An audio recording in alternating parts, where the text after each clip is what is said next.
You've seen the photos, right?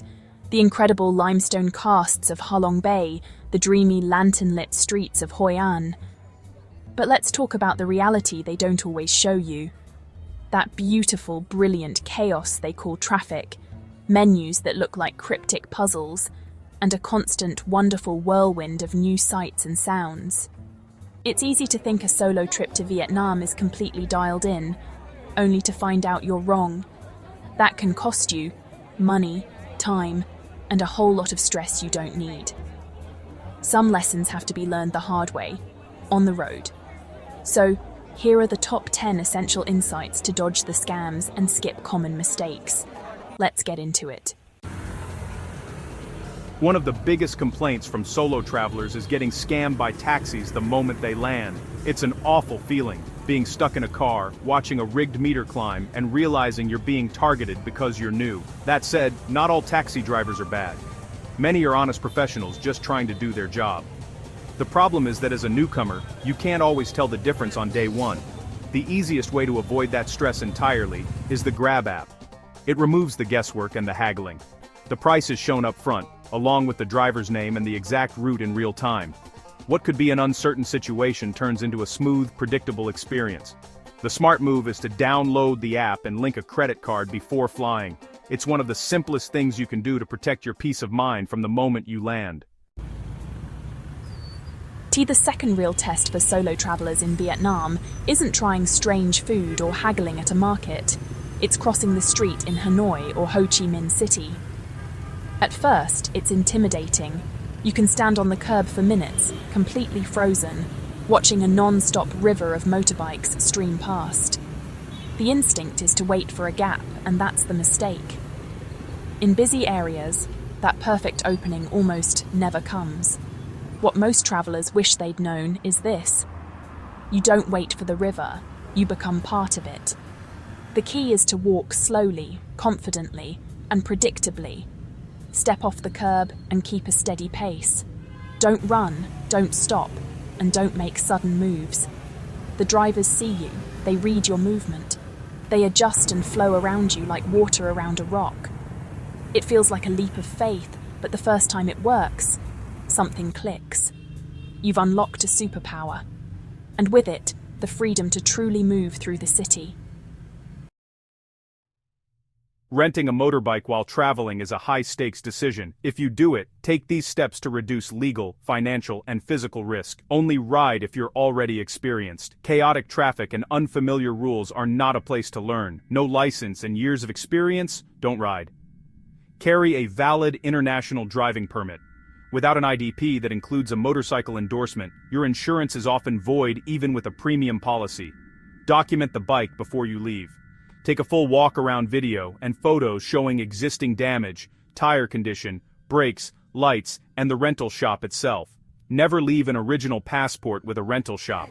Instead, provide a high-quality photocopy and stick to cash payments. If a shop insists on holding a passport as collateral, negotiate a cash deposit instead. It is far better to have a few $100s at risk than a primary legal identity. Choose reputable rentals. Well-reviewed shops or hotel rentals are safer than random street stalls. Demand a proper helmet. It must fit well and show no cracks or heavy wear. For long rides like the Ha Giang Loop, buy a quality helmet or bring your own. Ride like you're invisible. Stay defensive. Keep speeds low, and avoid riding after dark. Many travelers know about the big scams, but underestimate how often the small ones pop up. It's usually not about the money, it's about how much mental energy they drain over time. Vietnam is an incredibly safe country when it comes to serious crime, but petty scams do happen, especially in tourist-heavy areas. Knowing this up front isn't about fear, it's about staying relaxed, aware, and in control of your experience. A street vendor might offer a coconut like it's a gift, only to demand money after a sip is taken. You'll see guys who accidentally scuff your shoes and then aggressively try to sell you a shoe shine.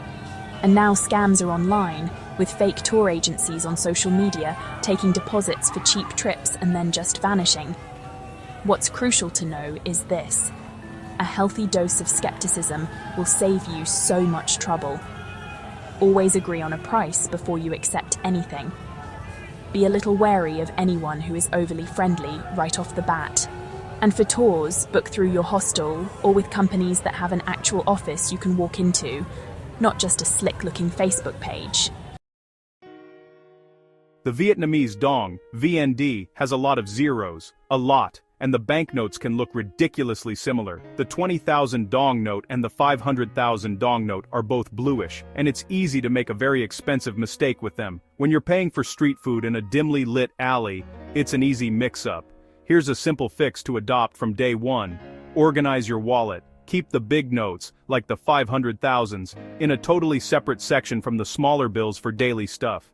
Vietnam is mostly a cash economy, especially for street food and local markets, so you'll need it. When you hit an ATM, try to use one inside a bank lobby, and always try to carry a mix of small notes, because a street vendor is not going to have change for a 500,000 dong note when you buy a 20,000 dong bowl of noodles. Alright, that's the halfway point. If these hard-earned tips are making you feel a little more prepared for your trip, do the channel a huge favor and hit that subscribe button. It genuinely helps a lot. Now, back to it. It's easy to land in Vietnam with an itinerary that's packed tighter than a suitcase. Day 1, this temple. Day 2, that museum. It seems efficient, but it can actually just cause stress and make you miss the magic. One of the biggest mistakes travelers make is trying to cram the entire country into one trip. Vietnam is long and travel days really eat into your time. What you need to know is that Vietnam's best moments happen when you don't have a plan. The real joy is just giving yourself time to be. Sit on a tiny, plastic stool in Hanoi's old quarter with a coffee and just watch life happen. Get lost in the back alleys of Hoi An after the sun goes down. The classic north to south route is popular for a reason. It's got great infrastructure and it's easy to meet people. Just don't rush it. The most effective strategy: pick one region, north, central, or south, and really explore it. Your experience will be so much richer. Going solo can get lonely fast. One of the biggest mistakes first-timers make in Vietnam is booking a quiet, private hotel right away. Peace and privacy feel important, but in a new country, that silence can become isolating within just a couple of days, and it makes meeting people much harder. Here's the secret most travelers miss. Hostels are the social heartbeat of Vietnam. And no, you don't have to be a 20-year-old party animal. Many Vietnamese hostels offer private rooms with en-suite bathrooms, so you get hotel-level comfort with a built-in community right outside your door. For your first few nights in a new city, choose a well-reviewed social hostel with an active common area. Pro tip: use the Hostel World Atmosphere Score and the first night rule. Don't just look at the overall rating, check the atmosphere score and aim for 9.0 or higher. It gives you the best chance of meeting people right from day one. Two simple things can absolutely make or break your trip: staying healthy and staying connected. First, do not drink the tap water. Ever. Bottled water is cheap and sold everywhere, so stick to that. When it comes to street food, don't be scared. Some of the best meals will cost $1 or $2. The trick is to only eat at stalls that are packed with locals. High turnover means the food is fresh, and if the locals are lining up, you know it's good. Second, avoid depending on unreliable public Wi-Fi. Getting a local SIM card quickly is both inexpensive and essential. You can get one as soon as you arrive. Many travelers pick up a SIM at the airport, but you can also get one in the city from a well-known provider in Vietnam, such as Viettel, where plans are often more flexible and better priced. You can find options starting at around $7 for 30 days with 2 gigabytes per day, going up to about $22 per month for 20 gigabytes per day, plus local calling time. All you need is cash and your passport. It's a small cost that makes a big difference, improving navigation, communication, and overall safety during your trip. It's easy to figure packing for a tropical country is simple. Shorts, t-shirts, done. But many travelers are unprepared for two things: the cultural etiquette and the wild weather differences. Vietnam's climate changes dramatically from north to south. While the south is hot basically all year, the north, especially around Sapa and Hanoi, can get surprisingly cold in the winter. More importantly, be mindful of local culture from the very beginning. When visiting temples and pagodas, shoulders and knees must be covered as a sign of respect. Many travelers get turned away or end up buying an overpriced cover-up at the entrance. A simple solution is to pack a lightweight scarf or clothing you can easily slip on when needed. One more cultural tip: avoid pointing with your feet or touching someone on the head, as the head is considered sacred. Small gestures like these go a long way in showing respect and are always appreciated. This is the most boring tip, but it is by far the most critical. Visa rules for Vietnam can and do change. A common mistake is just assuming the info read a few months before a trip is still correct. Some travelers get lucky, but others have been denied boarding their flight because of a visa issue. One thing that really matters is checking the official Vietnamese government website for the latest visa requirements and applying directly there.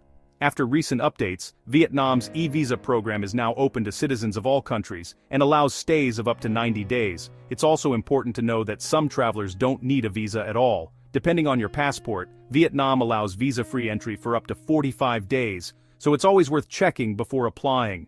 Whether you're using an e-visa or entering visa-free, make sure your passport has at least 6 months of validity and that all your details match exactly. Skip third-party websites that overcharge. They don't offer any real advantage. Get your information straight from the source, apply early, and print a copy of your approved visa or entry confirmation. Spending a few minutes getting this right can save you from a trip-ending problem at the airport. So, those are the 10 things many wish they were told before going solo in Vietnam. It might seem like a lot to look out for, but please don't let it put you off. Vietnam is an overwhelmingly safe, beautiful, and incredible country for a solo traveler. The people are warm, the landscapes will take your breath away, and the food, well, the food is unforgettable. The biggest takeaways are simple. Use the Grab app, be a little skeptical but stay open-hearted, and learn to embrace the beautiful chaos. Learning from these common mistakes doesn't just save money, it lets you finally relax, connect with the country, and have the amazing adventure you're looking for. Now it's time to hear from you. What are your best tips for Vietnam? Or if you're planning a trip, what are you most excited about? Drop a comment below. And if this was helpful, give this video a like and subscribe for more honest travel guides. Safe travels. Thank you for watching. Be sure to check out the related video on your screen for more fascinating content. Explore our channel for even more exciting videos. If you found this video helpful, don't forget to like, share, and subscribe to Globe Gazette for more incredible stories. Your support means everything to us. We look forward to seeing you in the next video.